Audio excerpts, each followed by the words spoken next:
ស្រស់សោភាណាអតីតពិធីការនីនេតសុចរិយានិងស្វាមីចូលរោងការថ្ងៃនេះហើយចាបើរំលឹកកាលពីជាង10ឆ្នាំមុន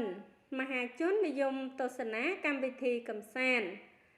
របស់ទូរទស្សន៍ប៉ុស្តិ៍លេខ3ច្បាស់ជាស្គាល់ច្បាស់ជាក់ជាមិនខានពិធីការនីស្រស់សោភាកញ្ញានេតសុចរិយាដែលជាដៃគូការងាររបស់លោកយឹមណារ៉ាជាក់ជាមិនខានកាលនោះគេចាំបានថាពិធីការនីស្រស់សោភារូបនេះក្តោបបានតំណែងជាច្រើនក្នុងកម្មវិធីទូរទស្សន៍ក៏ដូចជាបានចូលរួមសម្ដែងចម្រៀងកាយវិការនិងខ្សែភាពយន្តជាច្រើនទៀតផងដោយឡែករយៈពេលជាច្រើនឆ្នាំចុងក្រោយនេះកញ្ញានេតសុចរិយាបានបាត់មុខពីសិល្បៈមួយរយៈធំដោយស្រីស្អាតរូបនេះបានចាក់ចែងទៅរស់នៅឯប្រទេសសិង្ហបុរីនិងធ្វើការនៅក្រុមហ៊ុនប្រេនល្បីថែមទៀតផង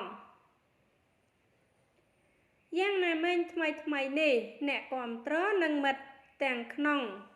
និងក្រៅសិល្បៈរបស់កញ្ញានេតសុចរិយាក៏បានបង្ហាញការចូលរួមអបអរសាទរគណៈអតីតពិធីការនីរូបនេះ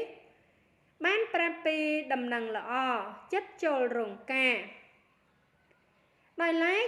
ក្រោយការប្រាប់ដំណឹងល្អនេះហើយនៅថ្ងៃទី10ខែកុម្ភៈឆ្នាំ2026នេះថ្ងៃពិសេសរបស់អតីតពិធីការនីរូបនេះបានមកដល់ហើយដោយកញ្ញានេតសុចរិយាបានដឹកដៃអនាគតស្វាមីចូលរោងការតាមប្រពៃណីនៅចំពោះមុខចាស់ទុំញាតិមិត្តជិតឆ្ងាយទាំងសងខាងក្នុងនោះដែរពិធីមង្គលការរបស់នេតសុចរិយានិងស្វាមីនៅពេលព្រឹកបានរៀបចំតាមទំនៀមទម្លាប់ប្រពៃណីខ្មែរគឺមានការចូលរួមពីសំណាក់សិល្បករនិងសិល្បករនីព្រមទាំងភ្ញៀវកិត្តិយសជាច្រើនទៀតគួរជម្រាបថាពិធីមង្គលការរបស់ពិធីការនីនេតសុចរិយាបានរៀបចំឡើងនៅឯ PX Kengol ទាំងពេលព្រឹកនិងពេលល្ងាចដោយអញ្ជើញភ្ញៀវកិត្តិយសជាច្រើនអ្នកចូលរួមចាស់ហើយអត្ថបទព័ត៌មានដែលនាងខ្ញុំជម្រាបជូនខាងលើនេះចាស់គឺមានតែប៉ុណ្ណឹងចាស់សូមអរគុណសូមជម្រាបលា